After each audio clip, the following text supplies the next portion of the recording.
Welcome back. I hope you enjoyed day one, that you are feeling comfortable with your values. Don't worry if you haven't figured them all out yet. It can be a process.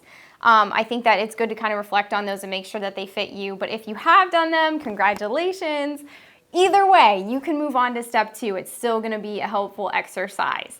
So step two, today we're going to be talking about thinking about your target audience. So this is really important, obviously, because you want to make sure that your personal brand, and again, this is why we did core values first, but the values that you hold, who are you speaking to? What type of community do you want to create? Who's your core audience? Some of you, I know some of you are journalists in this group. Some of you are maybe public relations people for an organization. I know we have some educators as well. So this is going to look a little bit different for everyone, but you really want to think about the type of community that you want to create. Okay, so once you've identified that, and you're going to go through the activity below, and this is going to help you identify some of those key factors around that audience. The second thing you want to think about is how can you help them? How can you serve them? How can you benefit them? What can you do to make their lives better, right? But in some base level form, you want to serve your audience. I think this is something that a lot of people in personal branding kind of flip. They start with the question of how their audience can serve them. And I know that social media can be narcissistic, but I also think that, this can also be a beautiful place where you can find connection with people. I mean, the really amazing thing about social media is the fact that you can connect with people all over the world.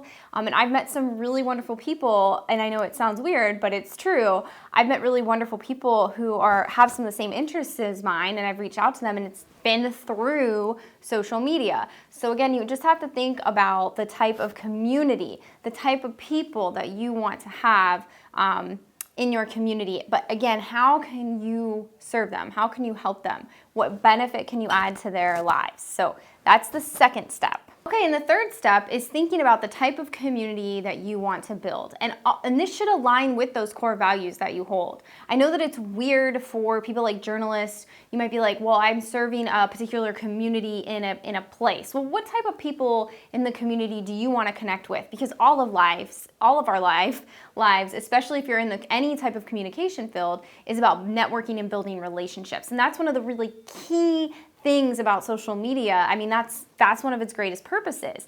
And so you want to think about how can you cultivate certain types of relationships. You can be a little more strategic about who you want to reach out to and who you want to serve. I know I see so many people who talk about how fulfilling and rewarding it is in communication careers to just be able to talk to people and to meet people and to hear their stories. Well, what types of stories do you want to tell? Again, I think if you align those back with your core values, you're going to find that being in these social media spaces, it's just going to be much more fulfilling, rewarding work and effort. So go through the steps today, identify, and again, keep those core values in mind as you identify who your core audience is. How do you serve them? How are you bettering their lives? Again, why would they follow you? And then the third part of that is thinking about what, in general, sense of community do you want to build, right? So you can use words like kind, supportive, informative, right? Maybe you do want to entertain. So walk through the activity, and don't forget again to join us. So we're going to be live again today in the Facebook group Sisters in Storytelling. If you're not a part of it, just search on Facebook Sisters in Storytelling. We're going to be live there at 12 p.m. Eastern Time. We're going to talk about some of the communities you want to create or work through any questions that you might have live. So I'm excited to see you all there.